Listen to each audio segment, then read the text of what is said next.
السلام عليكم ورحمة الله وبركاته. مرحبا بكم أعزائي المشاهدين في فيديو جديد على القناة.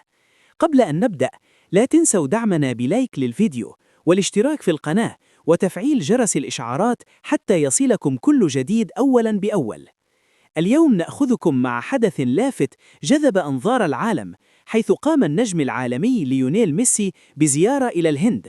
زيارة لم تكن عادية، بل تحولت إلى ظاهرة جماهيرية وإعلامية غير مسبوقة، وأكدت مرة أخرى أن ميسي لم يعد مجرد لاعب كرة قدم، بل رمز عالمي يتجاوز حدود الملاعب والدول.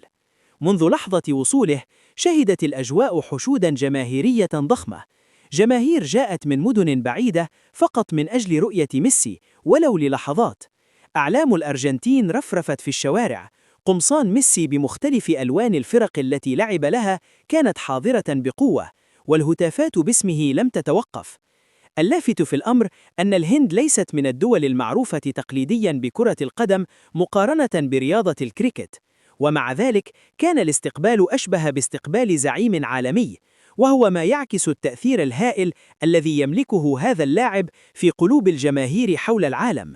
ميسي ظهر كعادته هادئاً ومتواضعاً، يبتسم للجماهير، يلوح بيده، ويشكر الجميع على هذا الحب الكبير دون أي تصنع أو تكرف، وهو ما جعل المشهد أكثر إنسانية وقرباً من الناس.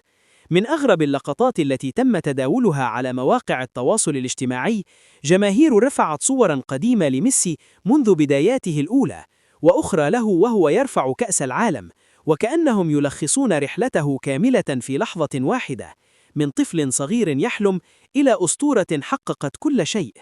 كما انتشرت مقاطع مؤثرة لأطفال لم يتمالكوا دموعهم عند رؤية ميسي، وواحد من أكثر المشاهد تأثيراً كان لطفل اقترب من ميسي وسط الحشود، فوقف النجم الأرجنتيني، صافحه وابتسم له والتقط صولة معه. لقطة بسيطة لكنها حملت معان كبيرة. زيارة ميسي للهند لم تكن مجرد ظهور إعلامي، بل تحمل رسالة واضحة، وهي دعم كرة القدم في بلد يسعى إلى تطوير هذه الرياضة ونشرها بين الأجيال الصاعدة. وميسي بالنسبة للكثيرين هو المثال الأعلى للحلم والاجتهاد وعدم الاستسلام.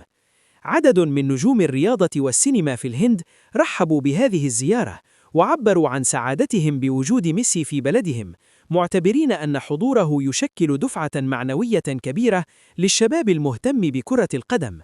ومن المشاهد الغريبة كذلك قيام بعض الجماهير بصناعة لوحات فنية ورسومات يدوية ضخمة لميسي، إضافة إلى احتفالات تقليدية هندية خاصة ترحيباً به، في مشهد جمع بين الثقافة المحلية وعشق كرة القدم العالمية. رغم أن الزيارة كانت قصيرة، إلا أن تأثيرها كان عميقاً، خاصة على الأطفال والشباب الذين رأوا في ميسي دليلاً حياً على أن الأحلام الكبيرة يمكن أن تتحقق بالإصرار والعمل. في النهاية، هذه الزيارة تؤكد مرة أخرى أن كرة القدم لغة عالمية، وأن ليونيل ميسي واحد من القلائل الذين استطاعوا توحيد القلوب مهما اختلفت الثقافات واللغات والبلدان. والآن نترك لكم السؤال: ما رأيكم في زيارة ميسي للهند؟ وهل ترونه أكثر لاعب محبوب في تاريخ كرة القدم؟ اكتبوا آراءكم في التعليقات، ولا تنسوا دعم الفيديو بلايك والاشتراك في القناة. نلقاكم في فيديو جديد إن شاء الله، والسلام عليكم ورحمة الله وبركاته.